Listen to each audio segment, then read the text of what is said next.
Students, यहाँ पे question number 36 है और इसमें एक स्फेरिकल बाउंड्री है जो कि दो मीडियम ए और बी को सेपरेट कर रहा है। ए स्फेरिकल बाउंड्री के कॉन्वेक्स साइड में है और ए का रिफ्रैक्टिव इंडेक्स हमें 4/3 बताया गया है और बी का जो रिफ्रैक्टिव इंडेक्स है वो 3/2 है। रेडियस ऑफ कर्वेचर जो स्फेरिकल बाउंड्री का है वो 30 है और सिचुएशन ये है कि ए साइड में कोई ऑब्जेक्ट रखा हुआ है और मैं ये चाहता हूँ कि आफ्टर रिफ्रैक्शन जो लाइट रे है वो प्रिंसिपल एक्सिस के पैरेलल हो जाए। इसके लिए हमारा ऑब्जेक्ट डिस्टेंस क्या होगा?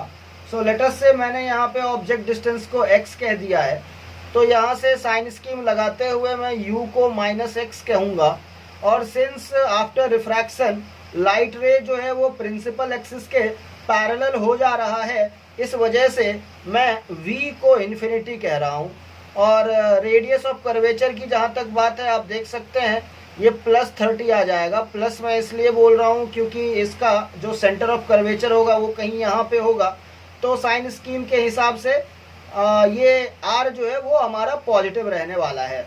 चलिए हम लोग फॉर्मूला यूज कर रहे हैं स्फेरिकल सरफेस से रिफ्रैक्शन का, जो कि μ2/v minus μ1/u is equal to μ2 minus μ1 over r होता है। चलिए, तो μ2 की वैल्यू हमारे पास 3/2 है, सेकेंड मीडियम का refractive index, divided by v। चलिए v का वैल्यू लिख देते हैं विच इज़ इन्फिनिटी, माइनस μ1 तो ये हमारे पास 4/3 है और u हमारे पास -x आ गया। μ2 माइनस μ1 तो इसके जगह पे 3/2 माइनस 4/3 लिख लेते हैं, डिवाइडेड बाई r जो कि हमारे पास 30 है। इसको फर्दर हम लोग सिंप्लीफाई करते हैं, anything divided by infinity, so that will give me 0, minus minus plus हो गया तो ये हमारे पास आ गया 4/3x। और इसको अगर हम लोग यहाँ पे सॉल्व करते हैं देन आई विल गेट 3 3 जा 9 माइनस 4 2 जा 8/6 डिवाइड बाई 30 है तो 30 यहाँ पे आ जाएगा। तो कहने का मतलब 4/3x जो है वो हमारे पास 1/30 इंटू 6 आ रहा है और यहाँ से हम लोग x की वैल्यू इजीली कैलकुलेट कर सकते हैं and that will B 30 into 6 into 4 divided by 3। सो ये गया 10 आ गया यहाँ पे, 6 4 जा 25, so x equal to 240 centimetre. ये हमारा रिक्वायर्ड ऑब्जेक्ट डिस्टेंस आ गया, so that I will get refracted ray parallel to the principal axis. तो ये हमारे क्वेश्चन नंबर 36 का complete analysis. So students, in question number 37 part A हमारे पास एक ट्रांसपेरेंट सॉलिड स्फीयर है जिसका रिफ्रैक्टिव इंडेक्स मुझे पता नहीं है, पता करना है। And the required condition is कि पैरेलल टू प्रिंसिपल एक्सिस जो लाइट रेज आ रहे हैं वो रिफ्रैक्शन के बाद इस स्फीयर के सरफेस पे फोकस हो जाए। ऐसा होने के लिए हमारे म्यू की क्या वैल्यू होगी? तो क्लियर है यहाँ से कि हमारा जो u है वो इन्फिनिटी है क्योंकि light rays parallel to principal axis है। और क्लियर सी बात है कि हमारा जो v है वो अगर मैं यहाँ से इसका डिस्टेंस मेजर करता हूँ तो इट इज़ 2r हो जाता है, ट्वाइस ऑफ द रेडियस हो जाएगा। एंड ऑब्वियसली हमारा जो रेडियस ऑफ कर्वेचर है वो r हो जाएगा। और इसके लिए हम लोग फॉर्मूला यूज करते हैं कि μ2/v minus μ1/u is equal to μ2 minus μ1/r। Values मैं प्लग इन कर रहा हूँ। μ2 हमारे स्फीयर का रिफ्रैक्टिव इंडेक्स है, इसको सिंपली म्यू कह रहा हूँ, डिवाइडेड बाई v हमारा 2r हो गया, माइनस μ1 सराउंडिंग मीडियम का रिफ्रैक्टिव इंडेक्स एयर मानते हुए इसको मैं 1 बोल रहा हूँ। u इज सिंपली इन्फिनिटी और माइनस इन्फिनिटी रैदर, बट कोई फर्क नहीं पड़ता है। And that would be equal to μ minus 1 by radius of curvature is r। तो यहाँ से आप देख सकते हैं इट इज μ/2r, 1/इन्फिनिटी 0 हो गया, that is equal to μ minus 1/r। हमारा r कैंसिल हो रहा है and I am getting an expression की μ इज इक्वल टू 2μ माइनस 2। और यहाँ से हम लोग 2 को LHS में और इस वाले म्यू को RHS में ले आए तो हमें म्यू इज इक्वल टू 2 मिल जाएगा। So this is the required refractive index for which I will get the parallel light beam focused at the surface of the sphere. Now इसी क्वेश्चन का जो सेकेंड पार्ट है उसमें हमें बोला गया है कि वी वांट कि हमारा लाइट रे आफ्टर रिफ्रैक्शन जो है वो इस स्फीयर के सेंटर पे आकर के फोकस हो जाए। तो जैसा कि हम लोग देख सकते हैं, अगेन हम लोग बोलेंगे कि हमारा u जो है वो तो इन्फिनिटी ही है, क्योंकि light rays are parallel to the principal axis. v हमारे पास इस बार r आ गया है और radius of curvature is same small r है। मैं फॉर्मूला यूज कर रहा हूँ, again same formula, μ2 by v minus μ1 by u is equal to μ2 minus μ1 by r। अभी ध्यान देने वाली बात यह है कि हमारा μ2 म्यू है जो कि स्फीयर का रिफ्रैक्टिव इंडेक्स है, और हमारा जो v हो जाएगा वो ऑब्वियस सी बात है r है, माइनस μ1 जो कि सराउंडिंग का रिफ्रैक्टिव इंडेक्स एयर का 1 है, u को इन्फिनिटी ले लीजिए, μ2 म्यू है, μ1 को 1 लिख रहा हूँ, और again here we will have r। So here we are getting mu by r, 1 by infinity is 0, is equal to mu minus 1 by r. So we are having mu is equal to mu minus 1. Now that is not possible कि mu जो है वो mu minus 1 के बराबर है। तो either हम लोग इस क्वेश्चन के आंसर में ये लिख सकते हैं कि this condition is not possible as mu can not be equal to mu minus 1। But again हम लोग जानते हैं कि infinity is equal to infinity minus 1, ऐसा कहा जा सकता है। तो ये भी कह सकते हैं हम लोग कि अगर म्यू हमारा टेंड्स टू इन्फिनिटी है, म्यू अगर बहुत लार्ज है, then in that case it is possible कि light rays after refraction centre पे आकर के फोकस हो सकती हैं। So either way it is correct, either we will say it is not possible और we can say mu tends to in. तो guys यहाँ पे क्वेश्चन नंबर 38 है और इसमें हमारे पास दो मीडियम है, जिसमें से एक का रिफ्रैक्टिव इंडेक्स 1 है और दूसरे का 2 है। दोनों के बीच में एक स्फेरिकल इंटरफेस है और बाउंड्री से 10 सेंटीमीटर के डिस्टेंस पे एक ऑब्जेक्ट रखा है जिसकी हाइट 2 सेंटीमीटर हमें दी हुई है, और इस स्फेरिकल इंटरफेस का जो रेडियस ऑफ कर्वेचर है वो हमें 20 सेंटीमीटर बताया गया है। और हमसे इमेज के बारे में पूरा डिटेल पूछा गया है कि इमेज कहाँ पे बनेगा, उसका पोजीशन क्या होगा, साथ ही साथ उसका नेचर क्या होगा और इमेज का हाइट क्या होगा, ये सारी बातें हमें पूछी गई हैं।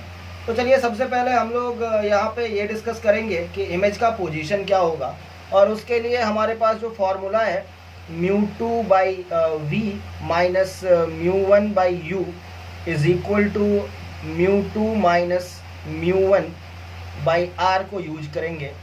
और यहाँ पे सबसे पहले हम लोग बोलेंगे कि हमारा जो μ2 हो गया वो 2 है, तो 2 बाई v मुझे पता करना है, माइनस μ1 जो है वो 1 है, बाई u जो कि 10 सेंटीमीटर है, और साइन स्कीम के हिसाब से इसको मैं -10 लिख रहा हूँ, और साथ ही साथ μ2 इज़ 2, μ1 इज़ 1, सो 2 माइनस 1, और r जो है वो +20 आ जाएगा।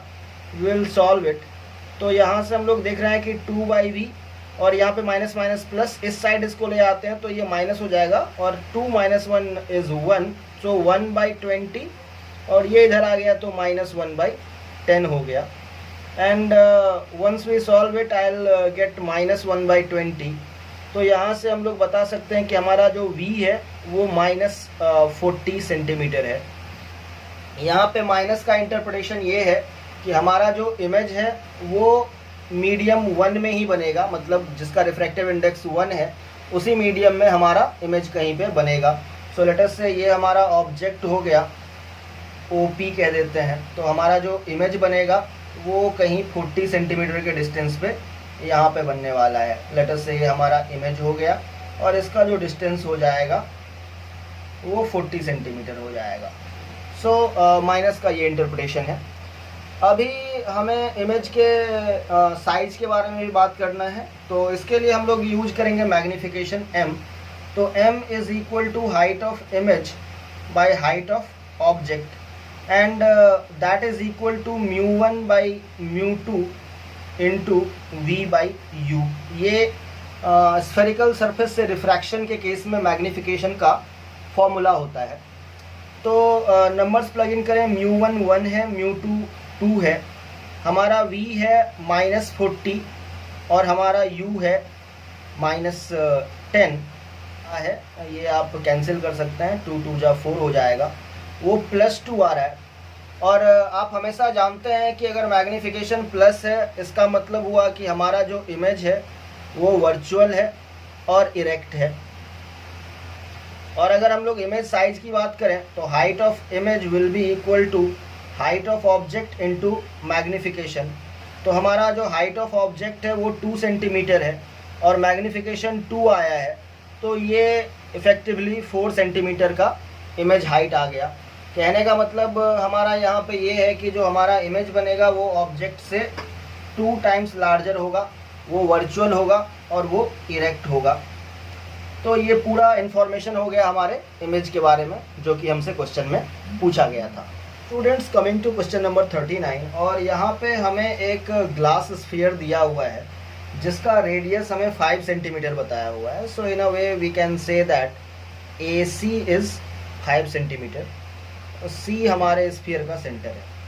और इस ग्लास स्फीयर के अंदर एक एयर बबल है O, और इसका जो डिस्टेंस दिया हुआ है सरफेस से वो 7.5 सेंटीमीटर दिया हुआ है। So in a way we can say that AO is 7.5 centimetre. और इस ग्लास स्फीयर को हमने रखा हुआ है एक वाटर सराउंडिंग में जिसका रिफ्रैक्टिव इंडेक्स 4/3 हमें दिया हुआ है, और वाटर के फ्री सरफेस से इस स्फीयर के टॉप सरफेस का जो डिस्टेंस दिया हुआ है वो हमें 10 सेंटीमीटर दिया हुआ है। So in that way we can say कि हमारा जो AB है वो 10 सेंटीमीटर है। और वाटर सरफेस के ऊपर में एयर है और हमारा ऑब्जर्वर एयर में है। हमसे पूछा गया है कि जो अपरेंट डेप्थ होगा इस बबल का, एयर बबल का, वो कितना होगा as viewed normally from the air. तो इस क्वेश्चन को सॉल्व करने के लिए हमें सबसे पहले तो ये कंसिडर करना पड़ेगा कि हमारा 2 टाइम रिफ्रैक्शन होगा। फॉर एग्जांपल अगर मैं ये कहूँ कि लाइट रे O से निकला और पहले तो ग्लास स्फीयर को जा करके हिट करेगा, यहाँ पे आकर के इसको हिट किया, तो पहला रिफ्रैक्शन तो इसका यहीं पे हो जाएगा। और इस रिफ्रैक्शन के लिए अगर मैं बात करूँ तो मुझे पता है कि मेरा जो μ2 है वो वाटर है, यहाँ पे उसके लिए मैं 4/3 लिख रहा हूँ। मेरा जो μ1 है वो ग्लास है, दैट इज़ 3/2 लिख रहा हूँ। ऑब्जेक्ट डिस्टेंस की जहाँ तक बात है वो AO है विच इज़ 7.5 सेंटीमीटर, तो मैं U के जगह पे -7.5 सेंटीमीटर लिख रहा हूँ। और हमारा जो रेडियस ऑफ कर्वेचर है वो AC हो जाएगा इस सरफेस के लिए, और साइन स्कीम के हिसाब से मैं R को -5 सेंटीमीटर लिख रहा हूँ। और मैं फॉर्मूला यूज कर रहा हूँ μ2/v -μ1/u is equal to μ2 -μ1/r।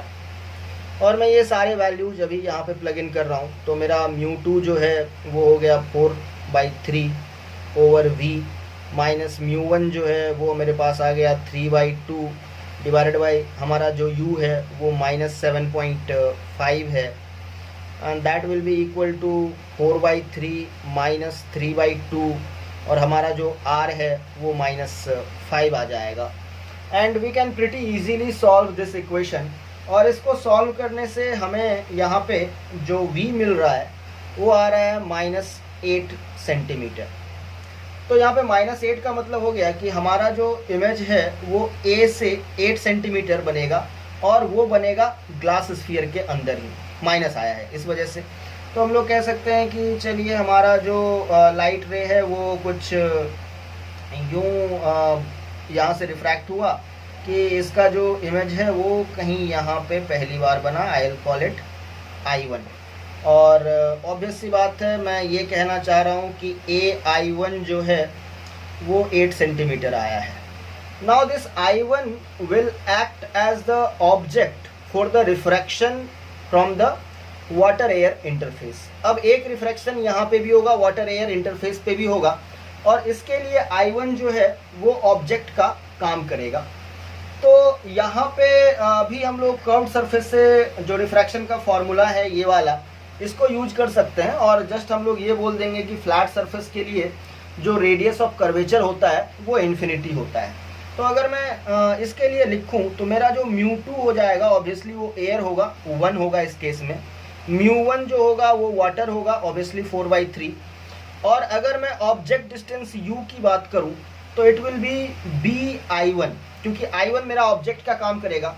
तो ab 10 है और a से i1 जो है वो 8 है, तो टोटल जो है वो मेरे पास 10 + 8 18 आ रहा है। So I will say u = -18 centimetre and r obviously मेरे पास इन्फिनिटी आ रहा है। मैं फॉर्मूला लगा रहा हूँ μ2/v - μ1/u = μ2 - μ1/r। तो μ2 जो है मेरे पास 1 है, 1/v माइनस μ1 जो है वो मेरे पास 4/3 है और u जो है वो मेरे पास -18 है। दैट इज μ2 1 - μ1 4/3 और r के जगह पे मैं इन्फिनिटी लिख रहा हूँ। तो RHS मेरा 0 हो गया और मैं यहाँ से लिख सकता हूँ कि 1/v = -4/3 और 18 भी डिनोमिनेटर में चला जाएगा, तो 3 × 18। और इसको सॉल्व करने से मेरे पास v का जो वैल्यू आ रहा है वो -13.5 सेंटीमीटर आ रहा है। तो बेसिक सी बात है कि हमारा जो इमेज बनेगा अगेन b से 13.5 सेंटीमीटर नीचे बनेगा, यानी कि जो हमारा वाटर सरफेस है उससे 13.5 सेंटीमीटर बिलो हमारा फाइनल इमेज बनेगा and that will be the answer for this question. So students, coming to question number 40, और इस क्वेश्चन में हमें ये बताया गया है कि एक पैरेलल बीम इंसिडेंट हो रहा है एक ट्रांसपेरेंट स्फीयर पे जिसका कि रिफ्रैक्टिव इंडेक्स n है और इसका जो रेडियस है वो मैंने r बोल दिया है और बोला गया है कि लाइट बीम जो है फाइनली फोकस होता है at a point which is at a distance 2r from the centre. तो यहाँ पे जो बात सबसे ज़्यादा गौर करने वाली है वो है finally. The word finally is very important here. तो इस वर्ड से इंटरप्रिटेशन हमें ये समझना चाहिए कि यहाँ पे पहले रिफ्रैक्शन पे हमें नहीं रुकना है, अगर इसके बाद भी कोई रिफ्रैक्शन होगा तो हमें उसको भी कंसिडर करना है। तो चलिए हम लोग स्टार्ट करते हैं और सबसे पहले बोलते हैं कि ये लाइट रे आया और लेटस से पहली बार ये रिफ्रैक्ट होकर के कहीं यहाँ पे इमेज बना लिया। तो पहले रिफ्रैक्शन के लिए हम लोग बात कर रहे हैं, जो टॉप सरफेस से रिफ्रैक्शन हो रहा है हम लोग उसकी बात कर रहे हैं। फॉर्मूला यूज कर रहे हैं हम लोग μ2/v - μ1/u = μ2 - μ1/r। तो ध्यान देने वाली बात यह है कि इस रिफ्रैक्शन के लिए μ2 जो है वो n है, जो हमारे स्फीयर का रिफ्रैक्टिव इंडेक्स है। So let us right n/v हमें पता करना है पहले इमेज के लिए, let us call it i1। तो that we will say v as it is minus μ1 जो कि एयर की वजह से 1 है, डिवाइडेड बाई u इन्फिनिटी रहेगा क्योंकि हमारे लाइट रेज जो हैं वो पैरेलल हैं and that will be equal to μ2 - μ1 by इस बार रेडियस ऑफ कर्वेचर हमें पॉजिटिव ही लेना है according to the sign scheme. तो ये हमारा पहला इक्वेशन मेरे सामने है और इस इक्वेशन को अगर मैं थोड़ा सा सिंप्लीफाई कर देता हूँ तो यू विल सी कि हमारे पास आ रहा है n/v, 1/infinity will become 0, so no need to take care of that, and here I am having n - 1/r। तो इसको सॉल्व करने से मुझे v की वैल्यू मिल रही है and that is equal to nr/n-1। तो ये हमें v की वैल्यू मिल गई है और ये पॉजिटिव है, कहने का मतलब है कि जो इमेज बनेगा वो स्फीयर के अंदर बनेगा एंड इन अ वे हम लोग कह सकते हैं कि हमारा जो ai1 है that is equal to v and that is equal to nr/n-1। Now अब ये जो इमेज है ये दूसरे सरफेस के लिए ऑब्जेक्ट का काम करेगा, कहने का मतलब है कि लाइट रेज जो हैं फर्दर आगे बढ़ेंगे ऐसे और वो फाइनली आकर के इस सरफेस से रिफ्रैक्ट होंगे और हमारा जो फाइनल इमेज है वो हमारा आई पे बन जाएगा। तो अभी हम लोग जो लोअर सरफेस है उससे रिफ्रैक्शन की बात कर रहे हैं। तो इस केस में आप देखिए कि हमारा जो u हो जाएगा या u के पहले तो मैग्नीट्यूड की बात कर लेते हैं। u का जो मैग्नीट्यूड हो जाएगा दैट विल बी bi1, क्योंकि हमारा जो ये i1 है वही इस सरफेस के लिए ऑब्जेक्ट का काम कर रहा है। सो u का जो वैल्यू होगा वो bi1 के बराबर होगा।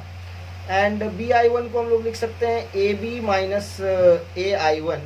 ab डायमीटर हो गया तो it is 2r minus ai1 जो है ये हमें पता है, it is nr by n minus 1। तो अभी हम लोग साइन स्कीम के तहत u को नेगेटिव कर सकते हैं। So it will become minus 2r minus nr by n minus 1। ये हमारे u की वैल्यू आ गई। ऑब्वियसली इस बार μ2 जो होगा वो एयर होगा, सो 1, और μ1 जो होगा वो स्फीयर का रिफ्रैक्टिव इंडेक्स n होगा। रेडियस ऑफ कर्वेचर जो है इस बार हमें माइनस r लेना पड़ेगा। और साथ ही साथ यहाँ पे ये बात भी ध्यान देने वाली है कि हमें v की वैल्यू बताई गई है कि सेंटर से जो है फाइनल इमेज का डिस्टेंस 2r है।